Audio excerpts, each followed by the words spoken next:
इस training centre में हम आपस में किसानों के साथ मिलजुल कर हमारी जो समस्याएं हैं उनके ऊपर चर्चा करने जा रहे हैं। और इस विषय में जिन्होंने हमें यहाँ भेजा है, हमें जानकारी दी, तो हमें हमारे सिरसा क्षेत्र के नर्सरी ब्लॉक के एडीओ श्री सुरेंद्र सिंह सहारण ने हमारे को यहाँ हाजिरी के तौर पर भेजा और उन्होंने बताया कि आप 3 दिन की ट्रेनिंग के लिए जींद जाओ। बीडीए कंबोज साहब मेरा नाम है, यहाँ चालन बीच में ना बोला है, बीच में बोले कि गाड़ी के ऊपर ले जाना चाहता। मेन विषय क्या है कि यदि हम मकान बनाते हैं तो सबसे पहले मकान की नींव मजबूत करनी। यदि हम कोई भी फसल उगाएंगे तो उसकी भी नींव मजबूत करनी हमें आवश्यक जरूरी है। नींव पौधे की क्या होती है? नींव होती है जड़। जड़ कितने प्रकार की होती है?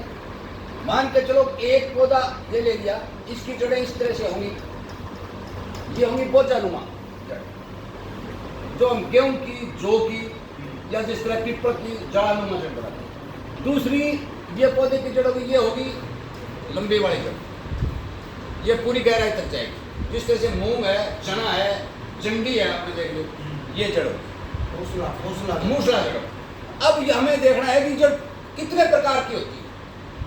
ये जड़ें मेन मान के चलो कि कम से कम 7-8 प्रकार की जड़ होगी। इसको किसान को समझना जरूरी है। पहला जो मेन जड़ होगी उससे शाखाएं निकलेंगी, उसके बाद भी इससे धीरे धीरे शाखाएं निकलेंगी, इसके बाद भी इसके साथ निकलेंगी, उसके बाद में पौधे को भोजन पहुंचाने के लिए इस तरह से काम करने वाले तंतु चलेंगे। इस तरह से ये जोड़ो जी, ये जोड़ो।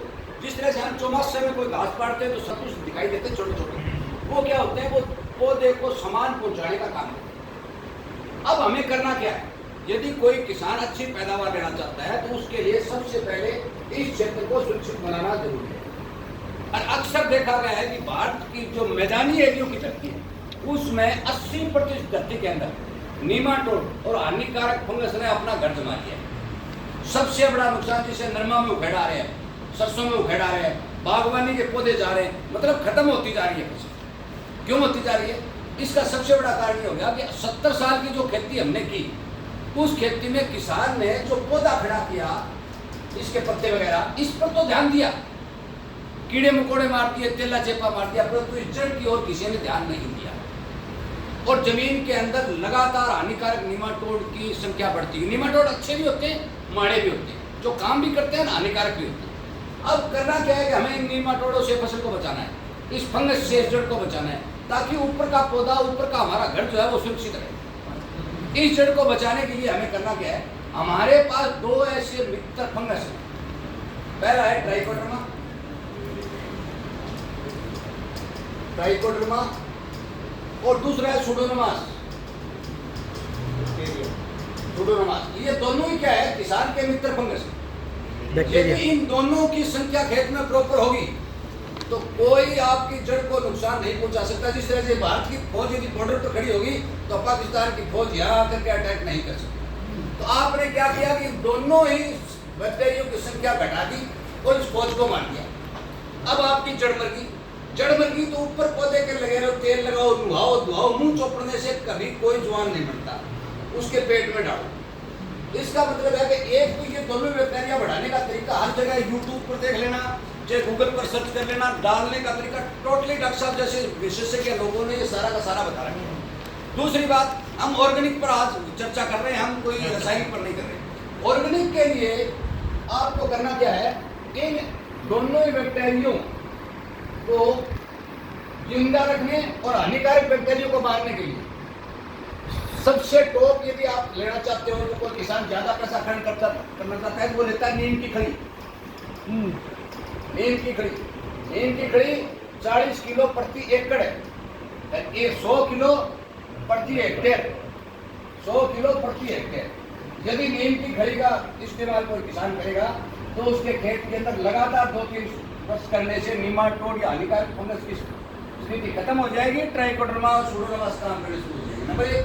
दूसरा, यदि कोई किसान कम पैसे में करना चाहता है तो उसका मतलब है कि सरसों की खड़ी 30 किलो प्रति एकड़ और 80 किलो प्रति हेक्टेयर यदि कोई इस्तेमाल करेगा तो उसकी फसल लगातार इस्तेमाल करने से सुरक्षित रहेगी। तीसरी आती है अरंडी की खड़ी।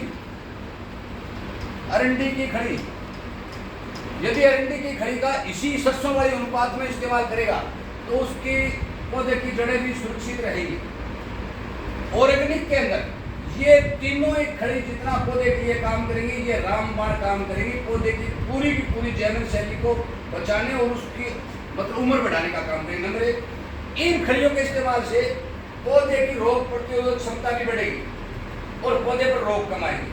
आपकी जड़ का यदि विकास होगा, जड़ों का विकास यदि पौधे के होगा तो कोई भी रोग बीमारी चाहे वो कितने ही अटैक में हो, पौधा उसको सहन करने की पूरी क्षमता रखते हैं। जिस तरह से यदि किसी के पास बंदूक होगी तो उसे डर कम लगेगा। तो पौधे की जड़ों का विकास होना सबसे जरूरी है। डॉक्टर साहब ने चने की बात बताई, इन्होंने मूंग के बारे में जो सवाल पूछा, मूंग, चना, ग्वार, ये जो लंबी जड़ें वाली फसल है, इनके ऊपर कोई भी फसल किसान किसी भी वक्त बो सकता है, इसमें कोई साइड इफेक्ट नहीं।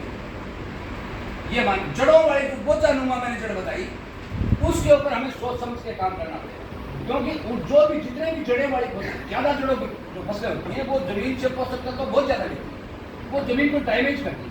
उस डैमेज की पूर्ति एकदम से नहीं हो सकती, क्योंकि हमारे तकरीबन 10% हरियाणा को छोड़ के 90% हरियाणा में क्या है, जमीनें कमजोर है, इतना उत्पादन देने की क्षमता में नहीं है, कोई माने या ना माने।